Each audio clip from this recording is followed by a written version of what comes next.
ҷашни наврӯз анъанаҳои хоси худро дорад, ки яке аз ин мусобиқотҳо пойгаи асбдавонӣ ба шумор меравад, ки чорабинии бошкӯҳи ин ҷашни аҷдоди арзёбӣ гардидааст. Бо ташаббуси мақомоти иҷроияи ҳокимияти давлатии шаҳри Душанбе дар ҳамкорӣ бо Кумитаи коргоҳ-ҷавонон ва варзиши назди ҳукумати ҷумҳурияти Тоҷикистон ва Федератсияи пойга ва бузкашии кишвар мусобиқаи варзишии пойгаи асбдавонӣ барои дарёфти ҷоми пойтахт 2020 башта ба ҷашни байналмилалии Наврӯз баргузор гардид, ки чобуксаворони зиёдро аз гӯшаву канори ҷумҳурӣ ба ҳам овард. Тибқи низомномаи мусобиқа масофаи пойгаҳо 1400 метр, 1800 метр ва 2000 метрро дар бар гирифтанд, ки аз 8 давр иборат буд ва дар масофаҳои зикр гардида аспҳои зоти тоҷикӣ, ахалтегинӣ ва англисӣ бо чобуксаворони бомаҳорат рақобат намуданд. Ногуфта намонад, ки ин чорабинии мазкур доираи васеи мухлисонро аз гӯшаву канори ҷумҳурӣ ба ҳам овард, ки ба ин чорабинии варзишӣ таровати дигар зам кард. Дар пойгаи аввал дар масофаи 1400 метр 10 аспи зоти тоҷикӣ қувваозмоӣ намуданд, ки дар натиҷа аспи зоти тоҷикӣ бо лақаби красавчик таҳти идораи Фирдавс Саломов масофаро дар 1 дақиқаву 33 сония тай намуда ғолиби ин пойга гардид. Мақомҳои дуюм ва сеюми ифтихориро асп бо лақаби Бондо таҳти идораи Далер Сафаров ва асп бо лақаби Звезда таҳти идораи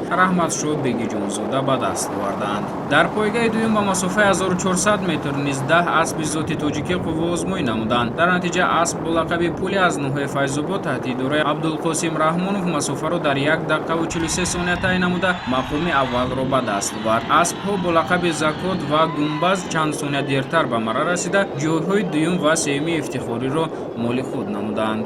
Дар пойгаи сеюм миёни аспҳои зоти ахалтегинӣ 10 чобуксавор қувваозмоӣ намуданд, ки масофаи онҳо 1400 метр ба ҳисоб мерафт. Дар натиҷа асп бо лақаби Сарбаланд таҳти идораи чобуксавори бомаҳорат Фирдавс Саломов аз шаҳри Душанбе нисбат ба рақибони хеш пешсафӣ нишон дода масофаро дар 1 дақиқаву 35 сония тай намуда ҷоизаи дуюмро дар мусобиқаи мазкур ба даст овард. Ҷойҳои дуюм ва сеюм насиби асп бо лақаби Туло аз ноҳияи Рудакӣ ва асп бо лақаби Самарқанд аз шаҳри Душанбе гардид.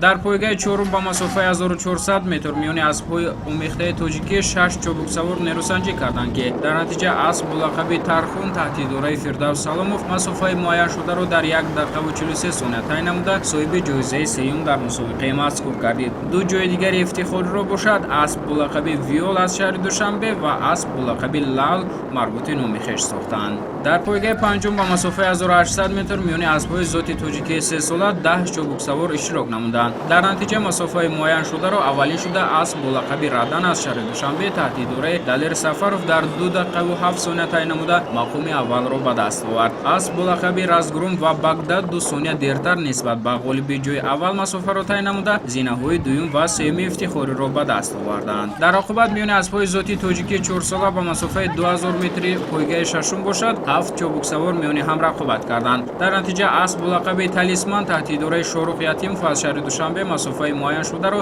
дар 2 дақиқаву 18 сония тай намуда ҷоизадори мақоми аввал гардид. Асп бо лақаби Энергетик ва Гулан каме дертар ба марра расида зинаҳои дуюм ва сеюми ифтихориро моли худ карданд.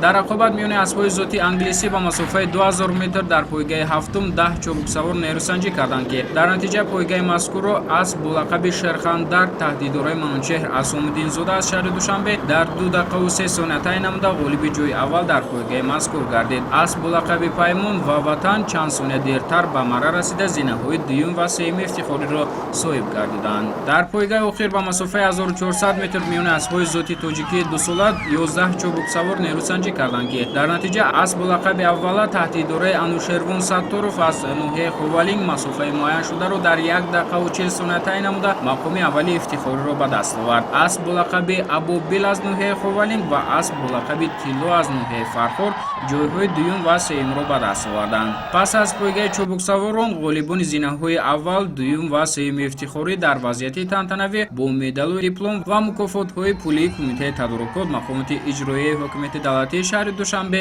қадрдонӣ гардиданд.